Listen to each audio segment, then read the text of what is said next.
You've probably never read about the Tulsa race riots in history books when you were in school, but it's definitely a story that's worth knowing about, especially considering the riots that are currently taking place in Baltimore. The Tulsa race riots occurred in 1921, and it was basically a war by the KKK against a very successful and prosperous black community referred to as Black Wall Street. According to reports, the best description of Black Wall Street, or Little Africa as it was also known, would be to compare it to a mini Beverly Hills. It was the golden door of the black community during the early 1900s, and it proved that African Americans could create a successful infrastructure. Black America's most prosperous community, Black Wall Street in Tulsa, Oklahoma, went up in flames June 1st, 1921 in a KKK-led Tulsa race riot. This community consisted of individuals that looked out for one another. But more than that, it consisted of individuals that were beyond successful. Some of the most intelligent minds got together and created some of the most successful businesses. They looked out for one another. They created an education system that we can only dream of today. They believed in nepotism only because these black individuals had been so disenfranchised by society that they felt that they can only look out for one another. And as a result, money stayed in their community. In fact, it was passed off about 100 times within the community before it left the community. Right now, when it comes to a black neighborhood, a dollar lasts in that neighborhood for about 15 minutes and then it leaves. And so they managed to create a society that was successful. They were prospering. But it turns out that white individuals in neighboring areas were not too happy about that, particularly the KKK. So this led to a riot, and the way the KKK crafted this riot shows you exactly how deep that jealousy and that envy was. What they did is they accused a man of raping a white woman.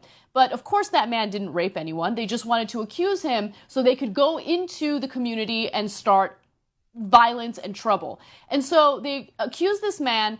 A number of KKK members go into the community, and as one black man is armed, ready to defend himself, he's confronted by a white individual who asks him what he's about to do with that gun. And he tells the white man, well, I'm going to do what I need to do if I need to defend myself. At that point, there was a physical altercation over the gun. The white man gets shot and he's killed, and then the riots erupt. Now, the outcome of this is beyond disturbing. The night's carnage left 3,000 African Americans dead and over 600 successful businesses lost. Among these were 21 churches, 21 restaurants, 30 grocery stores, and 2 movie theaters, plus a hospital, a bank, a post office, libraries, schools, law offices, a half-dozen private airplanes, and even a bus system.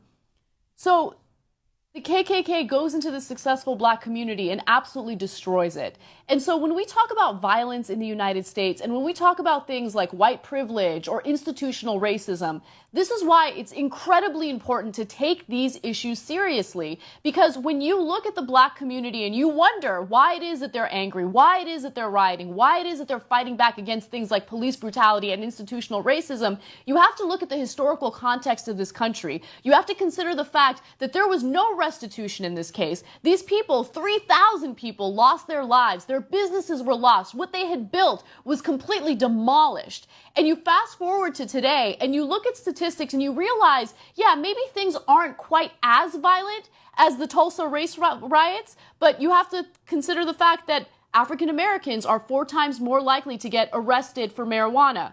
In fact, if you have a black-sounding name, you are 50% less likely to get hired for a job. When you look at our private prisons, or if you look at the school-to-prison pipeline, African Americans and Latinos are much more likely to be victims of that. And so these are the types of things that are holding them back. This is a type of institutional racism that we talk about on the show on a regular basis. And this is the type of story that we don't learn about in history classes. And again, you look at something like this and you realize that if you just create an opportunity for people to prosper, they will prosper, regardless of their race, regardless of their background. That's why education is important. That's why making sure that you give everyone an equal opportunity is important. And that's why it's incredibly important to take stories like the Baltimore riots as seriously as possible and understand that even though there are those who are violent and are doing things that might be considered wrong, there are also those who are legitimately arguing about something that they've been victims of for a very long time.